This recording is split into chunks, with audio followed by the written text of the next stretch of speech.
Global oil का price कम तो हुआ है, लेकिन इसका असर इंडिया पे कितना पड़ा है, चलिए समझते हैं। सबसे पहले बात करते हैं ग्लोबल ऑयल के प्राइस की।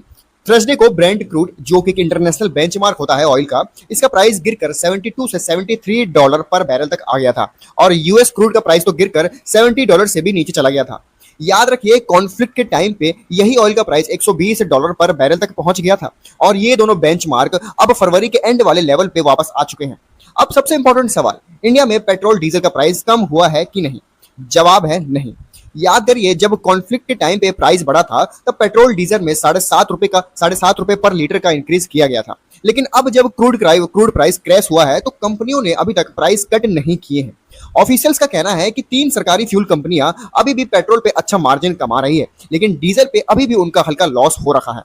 देखिए, इंटरेस्टिंग बात यह है कि कंपनियों ने लगातार 2 महीनों से ज्यादा टाइम तक प्राइस को स्टेबल रखा था। और जब ग्लोबल ऑयल का प्राइस बढ़ा था तब भी सिर्फ पार्सली इंक्रीज किया गया था ऑयल के प्राइस में।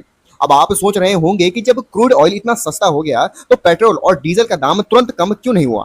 दरअसल इंडिया में फ्यूल प्राइस रोज के क्रूड ऑयल रेट पर डिपेंड नहीं करता है। ऑयल कंपनियां पहले से खरीदे गए स्टॉक, रिफाइनिंग कॉस्ट और दूसरे फैक्टर को भी देखकर प्राइस को डिसाइड करती हैं। इसलिए अगर क्रूड ऑयल की कीमत कुछ दिनों या हफ्तों तक लगातार नीचे रहती है, तभी उसका फायदा आम लोगों तक पहुंच पाता है। चलिए अब थोड़ा नंबर्स को भी देख लेते हैं। इंडिया जो क्रूड बास्केट बाय करता है वो 27 फरवरी को, यानी वॉर शुरू होने से एक दिन पहले, $71.17 पर बैरल था। और 24 जून को ये इंडियन बास्केट $70 पर बैरल के आसपास आ गया था, मतलब ऑलमोस्ट वही लेवल पर। लेकिन जून महीने का जो ओवरऑल एवरेज देखेंगे हम, तो वो था आपका $86 पर बैरल ऑयल का प्राइस, ठीक है। जबकि फरवरी 2026 का एवरेज था सिर्फ $72 पर बैरल। अब देखिए, अगर फ्यूल प्राइस कम होता है तो इन्फ्लेशन पे भी प्रेशर कम होगा और कंज्यूमर स्पेंडिंग को भी सपोर्ट मिलेगा।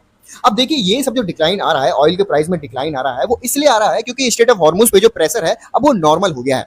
अब आप समझिएगा कि इंडिया जो है अपनी क्रूड ऑयल रिक्वायरमेंट का 88% से ज्यादा इंपोर्ट करता है। और हर $10 पर बैरल की गिरावट से इंडिया को बिलियंस ऑफ डॉलर का एनुअल सेविंग होता है अपने इंपोर्ट बिल पे। इसका डायरेक्ट फायदा रिटेल इन्फ्लेशन पे भी पड़ेगा, क्योंकि फ्यूल जो होता है आपका ट्रांसपोर्टेशन और मैन्युफैक्चरिंग कॉस्ट को डायरेक्ट अफेक्ट करता है। देखिए, लोअर ऑयल प्राइस से कुछ स्पेसिफिक सेक्टर्स को भी बहुत फायदा होगा, जैसे कि एविएशन सेक्टर हो गया, पेंट सेक्टर हो गया, केमिकल सेक्टर, लॉजिस्टिक और कंज्यूमर गुड्स कंपनियां, जहां फ्यूल और पेट्रोकेमिकल इनपुट्स मेजर कॉस्ट होते हैं। ऑयल प्राइस गिरने से रुपये को भी स्ट्रेंथ मिलेगी, क्योंकि एनर्जी इंपोर्ट के लिए डॉलर डिमांड कम हो जाएगी। एनालिस्ट ये भी कहते हैं कि मिडिल ईस्ट में जियोपॉलिटिक्स रिस्क पूरी तरीके से खत्म नहीं हुआ है, लेकिन थर्सडे का मूव एक इंपॉर्टेंट सिग्नल है कि प्राइस वापस कॉन्फ्लिक्ट से पहले लेवल पे आ चुका है, मतलब पहले वाले लेवल पे प्राइस आ चुका है।